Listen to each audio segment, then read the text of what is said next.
Tu sais, ton corps parle souvent avant toi. Avant même que ton mental ait les mots, lui, il réagit. Il se tend, il s'essouffle, il chauffe. Parfois, il se ferme ou il s'arrête. On appelle ça le stress, la fatigue, l'anxiété, un mal de dos, une migraine. Mais souvent, c'est juste ta mémoire. Une émotion qui n'a pas eu la place d'être vécue. Alors ton corps l'a tout simplement gardée en mémoire. Et quand tu ne veux plus entendre, on nous apprend à penser, à comprendre, à gérer, mais jamais à écouter. On dit sois fort, avance, prends sur toi. Alors on garde tout à l'intérieur et un jour, ton corps te dit stop. Et pourtant ce n'est pas un ennemi. Bon, sache que ton corps il t'en veut pas. Il t'aime tellement qu'il te montre à sa façon ce qui a été de trop. Et aujourd'hui, j'aimerais t'aider à comprendre comment il fait ça. Et surtout comment est-ce que tu peux commencer à l'écouter. Parce qu'on n'a tout simplement pas besoin de tout comprendre pour commencer à guérir. On a juste besoin de ressentir, de renaître à nouveau. Alors dis-moi, pourquoi ton corps garde la trace? Donc déjà, sache que ton corps, c'est ton premier refuge. Avant que tu saches parler, il savait déjà comment te garder en vie. Quand une émotion est trop forte, la peur, la colère, la honte, la tristesse, ton système nerveux fait ce qu'il fait de mieux. Il te protège, il bloque, il retient, il fige. L'énergie de cette émotion n'est pas perdue. Elle reste dans ton corps. Elle s'inscrit dans ta respiration, dans tes muscles, dans ta posture. Tu sais, cette épaule qui se contracte quand tu penses à quelqu'un, ou ce ventre qui se noue quand tu dois dire non. C'est pas un hasard, c'est une mémoire. Quand le mental dit c'est fini, le corps murmure encore. Pas tout à fait. Il vit dans une autre temporalité. Il attend le moment où tu te sentiras en sécurité pour relâcher ce qu'il a gardé. Et parfois, ce moment-là, c'est maintenant. Comment ton corps te parle? Alors, le corps ne parle pas avec les mots, ça je pense que tu l'avais remarqué. Il parle avec des sensations. Quand par exemple tu ressens une tension sans raison, c'est souvent une émotion restée coincée. Comme je t'ai dit tout à l'heure, ce nœud dans le ventre quand tu penses à quelqu'un. C'est ton corps qui dit « Cette relation n'est pas juste, fais attention à toi ». Cette fatigue soudaine après une journée, à faire bonne figure. Il dit « J'ai besoin de vérité, pas de façade ». Cette migraine après un conflit. Il te dit tout simplement « J'ai encaissé plus que je ne pouvais ». Même les signes qu'on juge inutiles, les frissons, le bâillement, les larmes sont tout simplement des libérations. Quand tu frissonnes, ton système nerveux se réinitialise. Quand tu bâilles, il se détend. Quand tu pleures, il se nettoie. Rien n'est là par hasard. Sache que le corps ne sabote pas, mais par contre il régule. Il fait ce qu'il sait faire.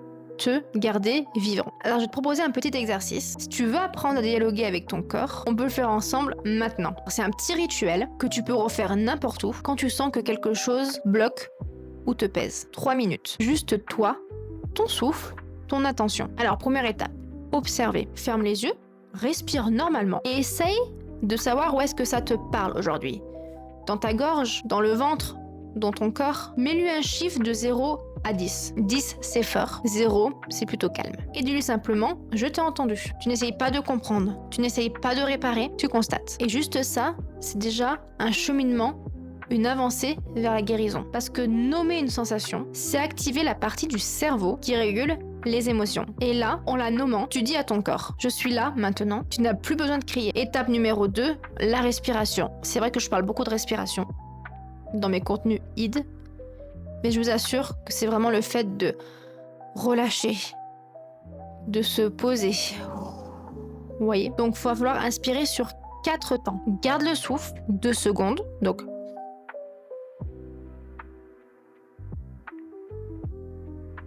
expire lentement sur 6.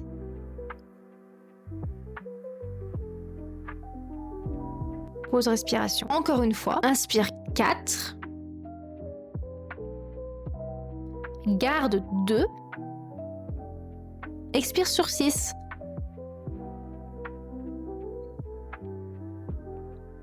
À chaque expire, imagine que tu ouvres une fenêtre à l'intérieur de toi. Tu n'effaces rien, tu laisses circuler. Bon vent. C'est ça, réguler. Redonner du mouvement à ceux qui étaient bloqués. Ton souffle, c'est ton signal de sécurité. Il dit à ton corps, je peux relâcher, je suis en vie. 3e étape, noter. Écrire 2 phrases. Mon corps me dit, je peux. Et laisse venir les mots sans les contrôler. Par exemple, mon corps me dit, je suis fatigué. De faire semblant. Je peux me reposer sans culpabiliser. Ou alors, mon corps me dit, j'ai besoin de douceur. Et moi, je lui réponds, je peux ralentir, respirer et dire non. Écrire, c'est sortir du mental. Et remettre l'énergie en mouvement. Ce qui était figé devient fluide. Ce qui était émotion devient message. Ce qui était poids devient permission.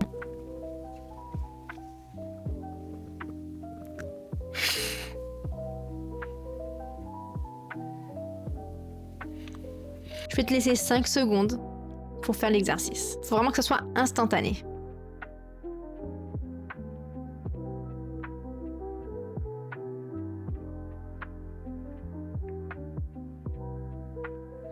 Alors j'aimerais te partager quelque chose avec toi. Avant de filmer cette vidéo, j'avais la gorge serrée. J'avais peur de mal dire, de pas trouver les bons mots. Alors j'ai posé la main sur le corps. J'ai respiré 3 fois et j'ai écrit. Mon corps me dit, parle doucement. Et là, mon souffle est redevenu calme. C'est ça, écouter son corps. Pas un grand rituel, pas un miracle, juste une présence. Un retour à la simplicité. Sache que ton corps garde la trace pour te protéger. Il ne veut pas te punir. Il veut t'aider à te sentir mieux. Il te montre que t'as pas pu forcément, pour le moment, accueillir pour que tu puisses enfin le traverser. Et à chaque fois que tu l'écoutes, tu guéris. Petit à petit. Pas en effaçant ce qui a été, mais en y mettant de la douceur et en l'encodant. Et surtout, en laissant passer, en laissant circuler. Le cœur parle. Et toi, tu apprends à l'écouter. Donc, comme je viens de te l'expliquer, mais il veut rien te reprocher. Il veut juste te ramener à toi. Et parfois, revenir à soi, c'est difficile à faire seul. Parce qu'on a appris à s'adapter, à se taire, à tout contenir. On a oublié comment s'écouter sans se juger. C'est exactement ce que je transmets dans mes coachings. On apprend à entendre les messages du corps, à comprendre les émotions qui reviennent en boucle et à remettre de la clarté là où il y a du contrôle. Ensemble, on explore la manière de ressentir, de réagir, de respirer pour que tu puisses revenir à toi, entière, apaisée, vivant. Alors si tu sens que ton corps te parle depuis un moment et que tu veux